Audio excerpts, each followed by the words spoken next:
Bonjour, j'espère que vous allez toujours très bien.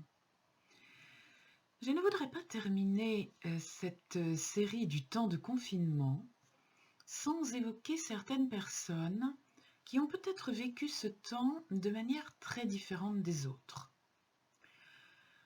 Je veux parler là de toutes les personnes qui, en temps ordinaire, en temps normal, non confiné, ont une vie différente, se sentent différentes pour diverses raisons. C'est peut-être le cas des gens, par exemple, qui sont très seuls, qui sont dans une grande solitude, dans une grande difficulté à sortir de chez eux pour des raisons de santé physique ou morale, et qui, durant ce temps de confinement, mais finalement, se sont retrouvés à être comme les autres parce que c'était les autres qui étaient devenus comme eux.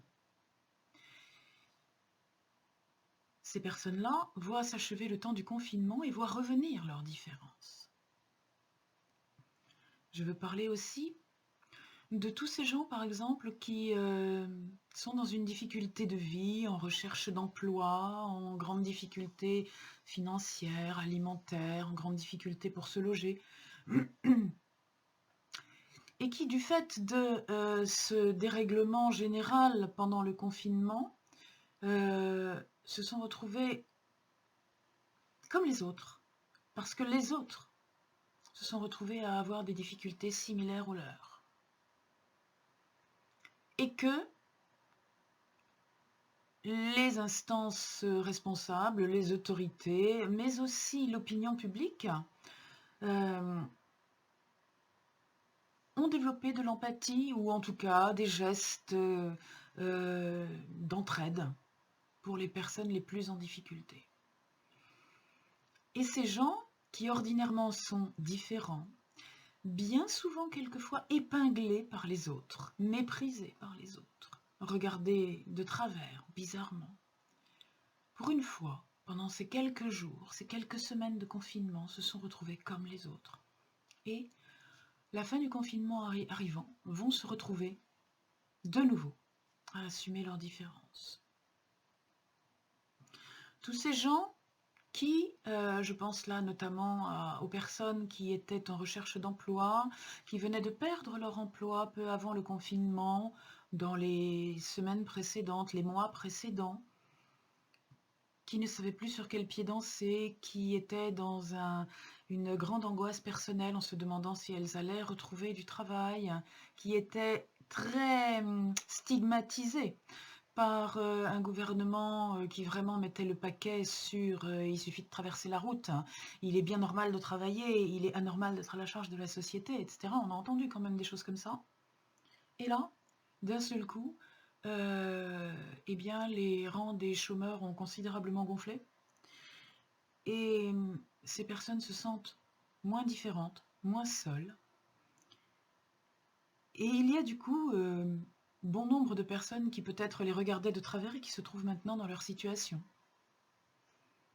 Et là, c'est le gros bateau de la différence, maintenant, qui va reprendre la mer. Avant, c'était une petite barque et maintenant, c'est un gros bateau, avec beaucoup plus de gens qui vont se retrouver épinglés et stigmatisés, et qui vont peut-être avoir le retour de baume. En parlant de bateau, la voile a tourné. Ils étaient du côté des gens qui soufflaient dans la voile en se moquant des autres, et peut-être maintenant vont-ils se trouver du côté des gens qui vont être obligés de se mettre à ramer.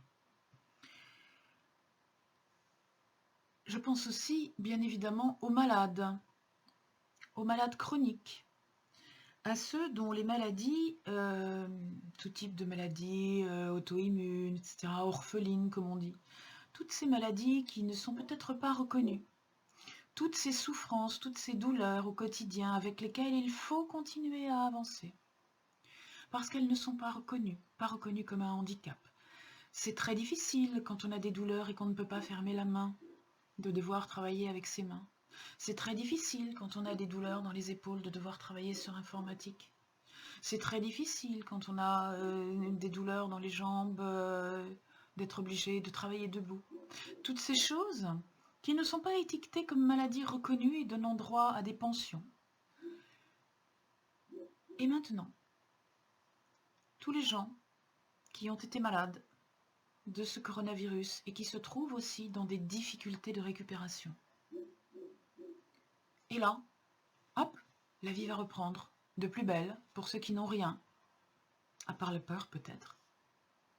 Et tous ces gens qui sont dans les difficultés vont devoir retourner affronter leurs difficultés.